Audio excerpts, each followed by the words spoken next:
Good morning student. अपने class 11th में जो अपनी बुक है आरोह का पद भाग अपन पढ़ रहे हैं। तो पद भाग में अपन ने फर्स्ट चैप्टर पढ़ लिया कबीर, सेकंड चैप्टर है अपना मीरा। तो 11th क्लास में अपने पद भाग का सेकंड चैप्टर है मीरा। तो आज अपन पढ़ेंगे मीरा। मीरा के बारे में हमने पहले पुरानी कक्षाओं में, छोटी कक्षाओं में पढ़ा है कि मीरा जी कृष्ण की भक्त थी, अनन्य भक्त थी, और उन्होंने कृष्ण की भक्ति में अपने जीवन को सर्वस्व सौंप दिया था। उन्होंने घर को, अपने परिवार को, वो एक राज परिवार से थी, उन्होंने उसको भी त्याग दिया था। तो अब अपन पढ़ते हैं। घायल की गत घायल जाने, हियड़ो अड़ना, अगड़ा मतलब मन में, संजोए। घायल की गत, घायल यानी घायल, जो व्यक्ति घायल है उसकी गति को यानी उसकी स्थिति को केवल दूसरा घायल व्यक्ति ही समझ सकता है। हियड़ो अकड़ा सजो, क्योंकि उसी के हृदय में उसके प्रति दर्द महसूस होता है, क्योंकि वो अपने दुख को भोग रहा है तो उसे दूसरे के दुख का एहसास होगा। जोहर की गत जोहरी जाने, जो व्यक्ति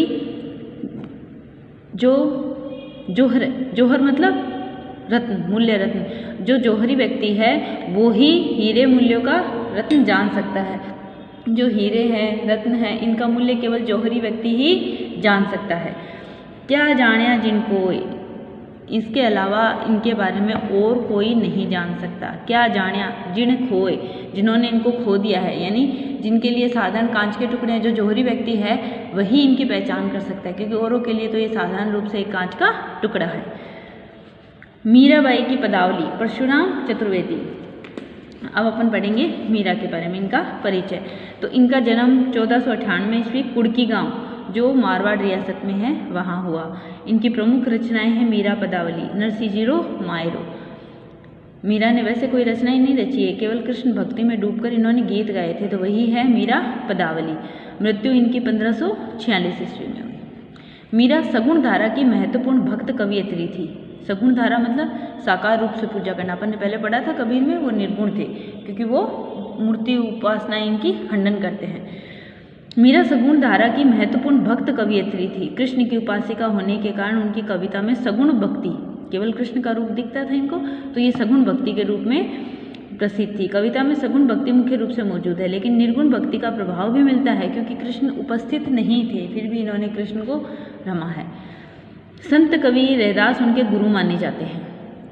बचपन से ही उनके मन में कृष्ण भक्ति की भावना जन्म ले चुकी थी, इसलिए वे कृष्ण को ही अपना आराध्य और पति मानती रही है।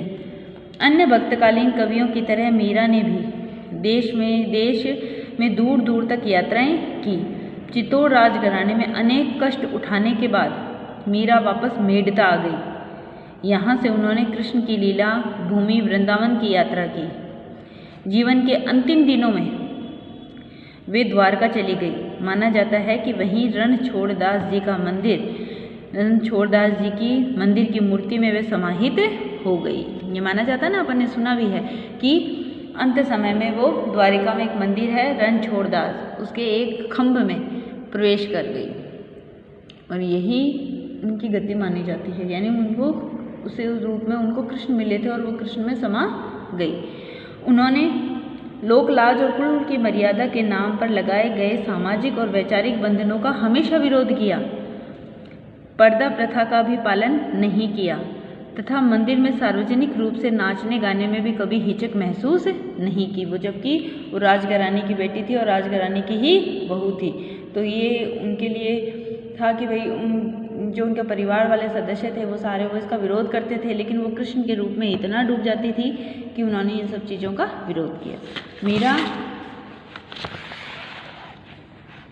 मीरा मानती थी कि महापुरुषों के साथ संवाद, जिसे अपन आज के टाइम में सत्संग कहते हैं, से ज्ञान प्राप्त होता है और ज्ञान से मुक्ति मिलती है। अपनी इन मान्यताओं को लेकर वह दृढ़ निश्चयी थी। निंदा या बंदगी उनको अपने पथ से विचलित नहीं कर पाई। जिस पर विश्वास किया उस पर अमल किया। इस अर्थ में उस युग में जहाँ रूढ़ियों से ग्रस्त समाज का दबदबा था, वहाँ मीरा स्त्री मुक्ति की आवाज़ बनकर उभरी। मीरा की कविता में प्रेम की गंभीर अभिव्यंजना है, यानी गंभीर प्रेम का मतलब प्रेम के स्थिर रूप को। उसमें विरह की वेदना भी है, विरह मतलब दुख, अकेलापन, और मिलन का उल्लास भी है। कृष्ण के रूप में वो इतनी डूब जाती थी कि उनको ऐसा लगता है जैसे मेरे साथ ही कृष्ण है। मीरा की कविता प्रधान गुण सादगी और सरलता है। कला का अभाव भी उनकी सबसे बड़ी कला है। उन्होंने मुक्तक गेय पदों की रचना की है। लोक संगीत और शास्त्रीय संगीत दोनों क्षेत्रों में उनके पद आज भी लोकप्रिय है। उनकी भाषा मूलतः राजस्थानी है तथा कहीं कहीं ब्रज भाषा का भी प्रभाव है। कृष्ण के प्रेम में दीवानी मीरा पर सूफियों के प्रभाव को भी देखा जा सकता है। सूफी संतों का भी उस समय प्रभाव था, तो इनके उसमें सूफी संतों का भी प्रभाव देखने को मिलता है। मीरा की कविता के मूल में दर्द है। वे बार बार कहती हैं कि कोई मेरे दर्द को पहचानता नहीं, न शत्रु न मित्र। यहाँ प्रस्तुत पहले पद में मीरा ने कृष्ण से अपनी अनन्यता व्यक्त की है। अनन्यता मतलब उनके अलावा कुछ नहीं है, तथा व्यर्थ के कार्यों में व्यस्त लोगों के प्रति दुख प्रकट किया है कि ये अपना जीवन इन व्यर्थ के कामों में खो रहे हैं। दूसरे पद में प्रेम रस में डूबी मीरा सभी रीति रिवाजों और बंधनों से मुक्त होने और गिरधर के स्नेह के कारण अमर होने की बात कह रही है। दोनों ही पद नरोत्तम दास स्वामी द्वारा संकलित मीरा मुक्तावली से लिए गए हैं। तो अब अपन पढ़ेंगे मीरा का पद्य, जो पदावली है। देखिए, मेरे तो गिरधर गोपाल दूसरो न कोई। यहाँ ये पद अपन पहले से पढ़ते आ रहे हैं, ये मीरा का पद है। मेरे तो गिरधर गोपाल, मेरे तो गिरधर गोपाल, यानी मेरे तो केवल एक गिरधर गोपाल है, दूसरों न कोई। मीरा कृष्ण के रूप में इतना डूबी हुई हैं कि वो कह रही हैं कि जो भक्तिमयी मीरा है वे कह रही हैं कि मेरे तो केवल एक गिरधर गोपाल, केवल एक कृष्ण ही मेरे सर्वस्व है, उनके अलावा मेरा कोई दूसरा नहीं है। जाके सिर मोर मुकुट मेरो पति सोहे, जिनके सिर पर मोर मुकुट है, जिनके मस्तक पर मोर मुकुट शोभायमान हो रहा है, मेरो पति सोए, वही मेरे पति हैं। छाड़ दई कुल की कानी कहाँ करी है कोई। छाड़ दिए यानी छोड़ दी मैंने जिनके लिए कुल की मर्यादा छाड़ दी। छाड़ दी यानी छोड़ देना। मैंने जिनके लिए कुल की मर्यादा, कुल की कानी यानी कुल की मर्यादा छोड़ दी। कहाँ करी है कोई, मैंने जिनके लिए कुल की मर्यादा छोड़ दी, यानी महलों से मैं बाहर आ गई तो मैंने अपनी कुल की मर्यादा छोड़ दी। कहाँ करी है कोई, अब कोई मेरा क्या कहेगा, मतलब मेरे लिए अब कोई क्या कहेगा। कहाँ करी है कोई, अब मेरे लिए कहाँ कोई क्या कहेगा। संतन डीग बैठी बैठी, संतन डीग यानी संतों की मंडली में बैठी बैठी, मैं जगह जगह संत लोग की मंडली में बैठ रही हूँ। लोक लाज खोई, और मैंने सभी लोक लज्जा को त्याग दिया है। मैं जगह जगह संतों की मंडली में बैठती हूँ। लोक लाज खोई, और मैंने सारे लोक यानी समाज की लज्जा को खो दिया कि कोई मेरे लिए क्या कहेगा, ये सब चीज़ें मैंने छोड़ दी है। असवन जल सींची सींची, असवन जल सींची सींची प्रेम बेली होई, मैंने अपने आंसुओं से अपनी इस प्रेम रूपी बेल को, प्रेम रूपी बेल यानी कृष्ण से जो मेरा अनन्य प्रेम है, इस प्रेम रूपी बेल को, बेल यानी जो लता है, इस प्रेम रूपी कृष्ण से मेरे अनन्य प्रेम की इस प्रेम रूपी बेल को मैंने अपने आंसुओं से सींचा है। क्योंकि कृष्ण के प्रेम में यानी कृष्ण को प्राप्त करने के लिए, कृष्ण के अपने इस प्रेम के लिए मैंने जगह जगह आंसू बहाए हैं। क्योंकि सारे समाज ने इसकी निंदा की, इसलिए मुझे इसके लिए जगह जगह आंसू बहाने पड़ रहे हैं। तो इस प्रेम रूपी बेल के लिए मैंने आंसू बहाए हैं। इसलिए वो कह रही है कि प्रेम बेली बोई, इस प्रेम रूपी बेल को बोने के लिए मैंने आंसुओं के जल को यानी अपने आंसू रूपी जल से इसको सींचा है। मैंने अपनी प्रेम रूपी बेल को आंसुओं से सींच कर बोया है। अब तय बेली फैली गई, और अब तो ये बेल फैल गई, अर्थात मेरे हृदय में कृष्ण का जो रूप है वो परिपक्व हो चुका है, अर्थात मेरे हृदय में कृष्ण का रूप समा चुका है। मैं उस रूप में मंड चुकी हूँ, यानी मेरे हृदय में जो कृष्ण का प्रेम है वो एकदम प्रगाढ़ हो चुका है। आनंद फल होई, और अब इसमें आनंद रूपी फल भी आएंगे। यानी अब जो लोक लज्जा थी, सारी लोक मर्यादाएं थी, मैंने त्याग दी है। तो अब मैं कृष्ण के रूप को, अनन्य रूप को प्राप्त कर रही हूँ। अब मेरे हृदय में उनका जो रूप है वो परिपक्व हो चुका है। पहले जब मैं कृष्ण का नाम लेती थी तो समाज का और का मुझे मना किया जाता था, उनकी मेरी निंदा की जाती थी, मुझे रोका जाता था। लेकिन अब मैंने सारी लोक मर्यादा का त्याग कर दिया है। अब मैं अपने अनन्य रूप को, अपने अनन्य प्रेम को स्पष्ट रूप से प्राप्त करने के लिए उसके लिए प्रगाढ़ हो चुकी हूँ। तो वो कह रही है कि अब तो प्रेम बेल फैल गई है, इसमें अब पुष्पित होगी, इसमें पल्लवित होगी, अर्थात इसमें पुष्प आएंगे नए नए और इसमें फल आएंगे। कौन से फल? आनंद रूपी। क्यों? क्योंकि जब मैं कृष्ण के रूप को प्राप्त कर रही हूँ तो मुझे इसमें बहुत आनंद मिल रहा है, तो मेरे लिए अब इसमें आनंद रूपी फल आने लग गए हैं। दूध की मथनियाँ बड़े प्रेम से बिलोई, दही मथी घृत काढ़ी लियो, डारी दही छोरी। देखो क्या कह रही है वो कि दूध की मथनियाँ बड़े प्रेम से बिलोई, मैंने अपने प्रेम रूपी दूध की मथनियाँ को, यानी अपने इस प्रेम रूपी दूध को बड़े प्रेम से मथा है, प्रेम से बिलोई। दूध की मथनियाँ, अपने इस प्रेम रूपी दूध को मैंने बड़े प्रेम से मथा है। दही मथी घृत काढ़ लियो, और इसका दही बनाकर, दूध की मथनियाँ यानी मैंने दूध को जमाने का जो पात्र होता है, दूध जिससे अपन जमाते हैं, उस दूध के पात्र को मैंने बड़े प्रेम से सींचा है। दूध की मथनियाँ बड़े प्रेम से बिलोई, मैंने इस जो मेरा प्रेम है, मैंने प्रेम रूपी दूध की मथनियाँ को बड़े प्रेम से बिलोया है। और दधी मथी घृत काढ़ लियो, और दही जमाकर इसका घी निकाल लिया है। पहले अपन दूध का क्या करते हैं, दूध को किसी पात्र में डालकर उसका दही बनाते हैं, दही जमाते हैं, और फिर दही को मथ कर हम घी निकाल देते हैं। डारी छई दियो, और जो शेष छाछ बचती है उसको छोड़ देते हैं। तो वैसे ही मीरा कह रही है कि मैंने अपने प्रेम रूपी दूध को पहले दही रूप में जमा दिया, ठीक है, और फिर इसको मथ कर मैंने इसका घी निकाल लिया, और जो शेष छाछ है वो छोड़ दी। अर्थात इस समाज में, देखो इस बात से कहने का उनका मतलब क्या है, मीरा क्या कहना चाह रही है इस पद्य से? मीरा कहना चाह रही है कि संसार की जो तुच्छ वस्तुएं हैं वो सब मैंने छोड़ दी है। तुच्छ वस्तुएं क्या होती है? जैसे दूध होता है, दूध का दही बनता है, दही को हम बिलोते हैं तो फिर उसमें से घी ऊपर आ जाता है, शेष छाछ होती है वो छोड़ देते हैं। तो वैसे ही इस संसार में जहाँ कृष्ण का अनन्य प्रेम था, जहाँ कृष्ण की अनन्य भक्ति थी, वो मेरे हृदय में समा चुकी है। और जो संसार की निरक्षक तुच्छ चीज़ें थी, मोह माया था, घर परिवार की मोह माया, सांसारिक जो मोह माया थी, वो सारी तुच्छ चीज़ें मैंने छोड़ दी है। आगे समझे, यानी जो निष्फल चीज़ें होती है, जिनका कोई उपयोग नहीं होता है, शेष छाछ रूपी निष्फल चीज़ें मैंने इस संसार की छोड़ दी है। और जो महत्वपूर्ण चीज़ें थी, जो महत्वपूर्ण चीज़ें, जैसे मक्खन होता है वो महत्वपूर्ण होता है ना, तो वैसे ही संसार की महत्वपूर्ण चीज़ें मैंने ग्रहण कर ली है। भगत देखी राजी हुई, जगत देखी रोई। मीरा कह रही है कि मैं इस संसार में भक्त रूपी प्रेम को, जहाँ मेरे को भगवान का, कृष्ण का प्रेम दिखाई देता है, अपने हृदय में भी जहाँ मुझे भगवान का, कृष्ण का प्रेम दिखाई दे रहा है, उस प्रेम को देखकर मैं बहुत प्रसन्न होती हूँ कि मेरे हृदय में ईश्वर का प्रेम समाया हुआ है। जगत देखी रोई, और इस संसार को देखकर मैं रोती हूँ, क्योंकि इस सांसारिक जीवन को देखकर मैं रोती हूँ कि जो मोह माया में, जो भौतिक वस्तुओं के लालसा में, जो ईर्ष्या में, जो द्वेष में चारों तरफ डूबा हुआ है, उस संसार को देखकर मैं रोती हूँ। दासी मीरा लाल गिरधर तारो अब मोही, जो प्रेम रूपी प्रेम में डूबी हुई मीरा है वो क्या कह रही है कि इस दासी मीरा, हे गिरधर गोपाल, हे मेरे गिरधर गोपाल, यानी हे मेरे कृष्ण कन्हैया, मैं दासी मीरा, ये मीरा आपकी दासी है। तारो अब मोही, अर्थात अब मुझे इस भवसागर से तारिए, अर्थात इस सांसारिक जीवन से अब मुझे मुक्ति दिलाइए, मेरा उद्धार कीजिए। दासी मीरा लाल गिरधर, हे मेरे गिरधर लाल गोपाल, मैं आपसे विनती करती हूँ, ये दासी आपसे विनती करती है, तारो अब मोही, मुझे इस सांसारिक जीवन से मुक्ति दिलाइए, अर्थात मेरा उद्धार कीजिए। आ गया?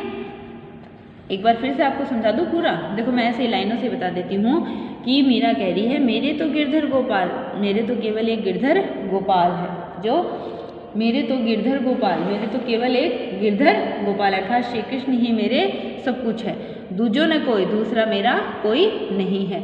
जिनके सिर पर मोर मुकुट है, जिनके सिर पर मोर मुकुट धारण जिन्होंने कर रखा है, वही मेरे पति हैं। मैंने उनके लिए इस कुल की मर्यादा को छोड़ दिया है, अर्थात कुल की मर्यादा जो लोक लज्जा है उसका मैंने त्याग कर दिया है। कहाँ करी है कोई, अब मेरे को कोई कहकर क्या कहेगा, यानी अब मेरे को इस चीज़ का कोई डर नहीं है कि मेरे को कोई क्या कहेगा। संतन डीग बैठी बैठी, मैं संतों की मंडली में, जगह जगह संतों की मंडली में बैठ रही हूँ। लोक लाज खोई, और मैंने सारी लोक लज्जा का त्याग कर दिया है। असवन जल सींची सींची प्रेम बेली होय, मैंने अपनी इस प्रेम रूपी बेल को आंसुओं से सींच सींच कर बोया है। अब तो बेली फैल गई, और अब तो ये बेल पूरी तरह पक चुकी है, फैल चुकी है। आनंद फल हुई, और अब इसमें आनंद रूपी फल आने लग गए हैं। दूध की मथनियाँ बड़े प्रेम से बिलोई, मैंने अपने प्रेम रूपी दूध को बड़े प्रेम से मथा है और इसका दही जमा कर मथी घृत काढ़े लियो, घृत यानी घी, और इसका दही जमाकर मैंने इसका घी निकाल लिया है। डारी छई छोड़ी, और अब इसकी जो शेष छाछ है उसको छोड़ दिया, अर्थात इस भवसागर से, इस सांसारिक जीवन से जो बहुमूल्य चीज़ें हैं वो मैंने अपने हृदय में धारण कर ली है। अर्थात जो प्रेम रूपी वो अमूल्य चीज़ें हैं, जो भक्ति रूपी बहुमूल्य चीज़ें हैं, वो सारी मैंने अपने हृदय में धारण कर ली है। यानी मक्खन रूपी जो बहुमूल्य चीज़ें हैं वो मैंने धारण कर ली है, और शेष छाछ रूपी जो निरर्थक वस्तुएं हैं जैसे मोह माया है वो मैंने इस संसार की त्याग दी है।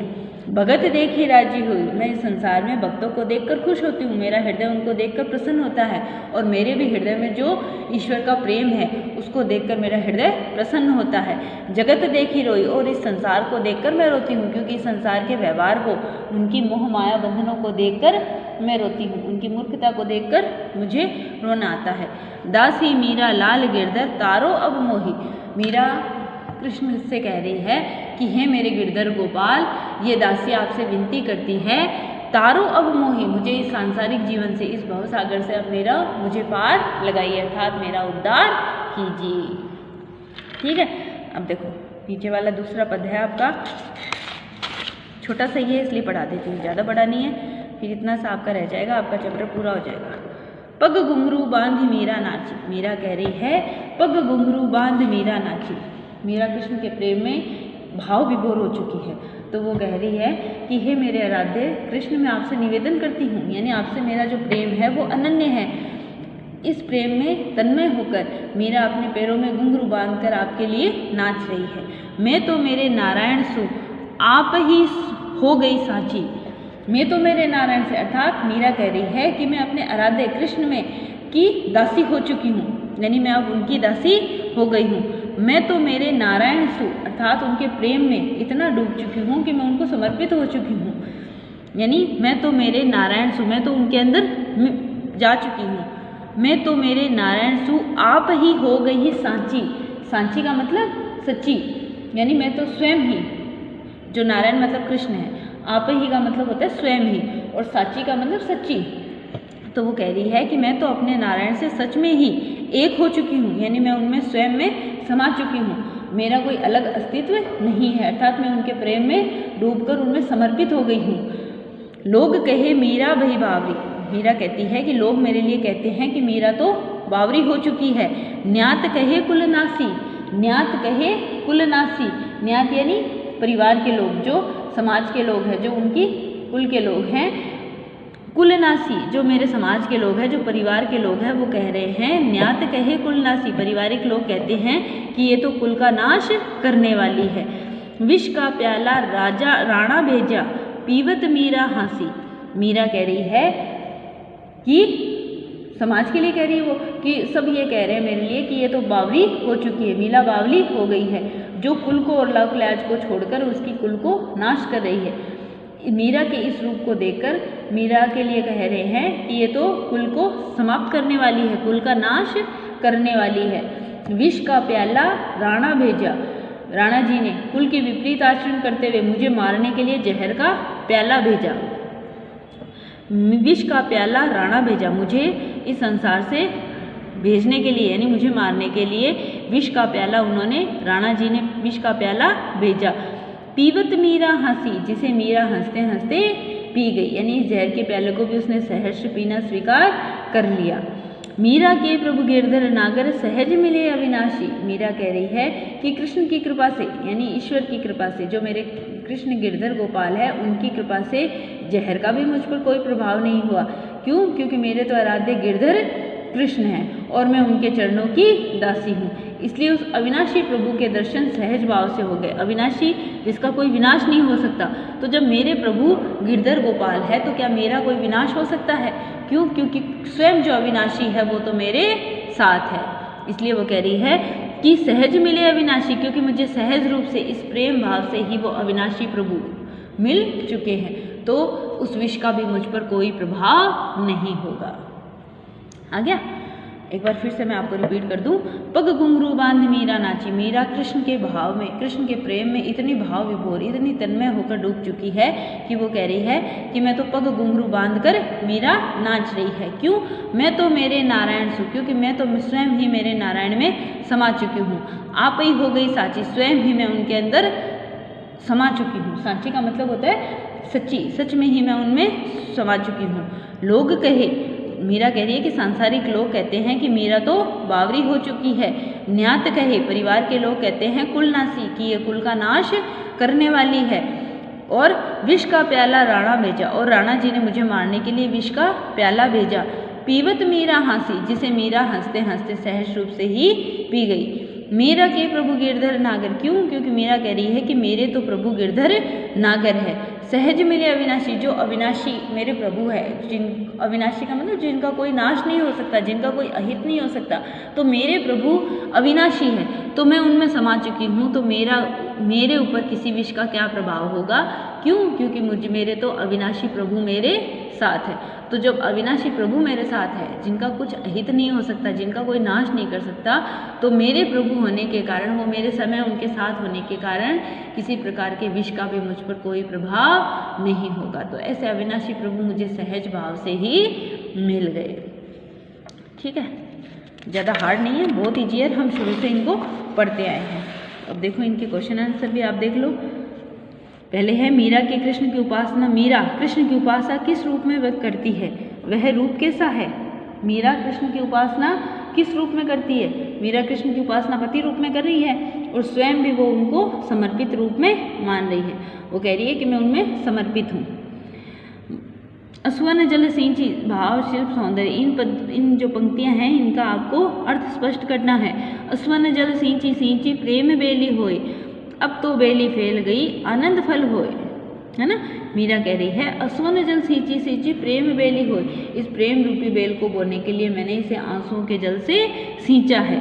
अब तो बेली फैल गई, और अब तो ये बेल फैल चुकी है। आनंद फल होए, अब तो इसमें आनंद रूपी फल आएंगे। अर्थात कृष्ण के प्रेम में डूबकर मैंने आंसुओं के जल से, यानी मैंने आंसुओं से इस प्रेम को सींचा है। जगह जगह उनको तिरस्कार भाव मिले, तो वो कह रही हैं कि मैंने इस प्रेम को आंसुओं के जल से सींचा है, और अब तो ये प्रेम इतना प्रगाढ़ हो चुका है कि अब इस पर आनंद रूपी फल आएंगे, अब इस पर प्रेम रूपी आनंद रूपी फल आएंगे।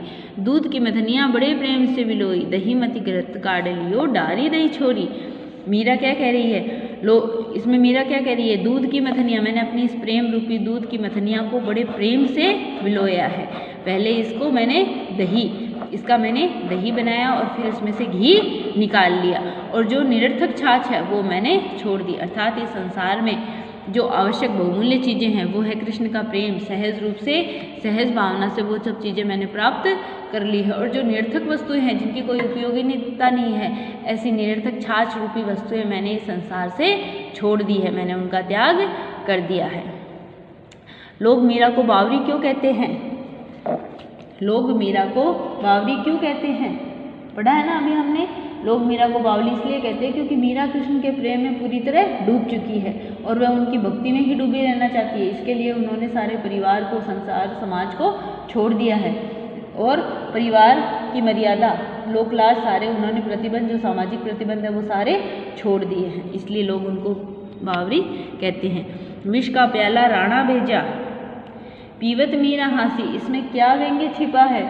व्यंग्य है इसमें। देखो वो कह रही है कि कृष्ण की भक्ति में कृष्ण की भक्ति में डूबा हुआ देखकर, है ना, उनको समाज की जो उन्होंने उपासना की, जो उन्होंने राज परिवार का त्याग कर दिया, तो इसके लिए वो चाहते थे कि इसे मार दिया जाए ताकि हमारी लोक लज्जा ही बची रहे।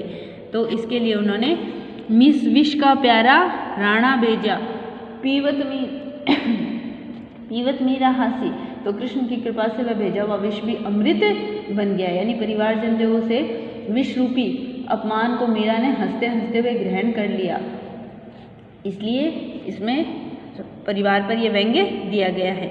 मीरा जगत को देख रोती, मीरा कह रही है कि संसार की मोह माया को देखकर मुझे रोना आता है कि संसार किस चीज़ में डूबा हुआ है, ये सब क्या है, निरर्थक वस्तुएं हैं, तो इनको संसार प्राप्त करना चाहता है। जिन चीज़ों को संसार प्राप्त करने के लिए भाग रहा है वे तो सब निरर्थक वस्तुएं हैं, वो तो इस सांसारिक जीवन की यार यहीं रह जानी है।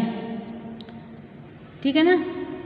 तो ये मेन क्वेश्चन तो आपने कर लिए हैं। इसके नीचे वाले क्वेश्चन ये आपको करने हैं, क्या शब्दार्थ करने हैं, और ये नीचे वाले क्वेश्चन कल्पना करें प्रेम प्राप्ति के लिए, ये वाला क्वेश्चन तो आपको रहने देना, ये नहीं करना। लोक लाज को खोने का अभिप्राय क्या है, इसको आप कर सकते हो। कि लोक लाज को खोने का मतलब होता है कि सांसारिक जीवन में हम उनका जब पालन नहीं करते हैं तो समाज हमारा बहिष्कार कर देता है। मीरा ने भी प्रेम भक्ति के पथ पर चली तो कृष्ण के प्रेम में डूबने के कारण उन्होंने सामाजिक मर्यादाओं को, समाज के सारे बंधनों को तोड़ दिया और वो मंदिरों में नाचने लग गई, संतों के पास बैठने लग गई। तो ये सब चीज़ें क्या थी, लोक लाज थी। और इनको खोने का अभिप्राय यही है कि एक नारी के लिए ये सबसे आवश्यक होती है। सामाजिक जीवन में हम रहने के लिए, हमें गृहस्थ जीवन में रहने के लिए इन सब मर्यादाओं का पालन करना आवश्यक होता है। मीरा ने सहज मिले अविनाशी क्यों कहा है, क्योंकि मीरा उन्हें प्राप्त करने के लिए किसी प्रकार का कोई छल कपट नहीं किया, केवल उनकी भक्ति में डूब गई। मन में सहज भाव भक्ति की भावना से ही वो प्राप्त हो जाते हैं। हमें किसी प्रकार के अन्य कोई प्रयत्न की आवश्यकता नहीं है। तो ये चारों क्वेश्चन भी आपको करने हैं और ऊपर वाले 5 क्वेश्चन भी आपको नोटबुक में करने हैं और ये शब्दार्थ करने हैं। ठीक है, तो ये हमारा सेकंड चैप्टर पूरा हो गया। अगले क्लास में हम 3rd चैप्टर पढ़ेंगे।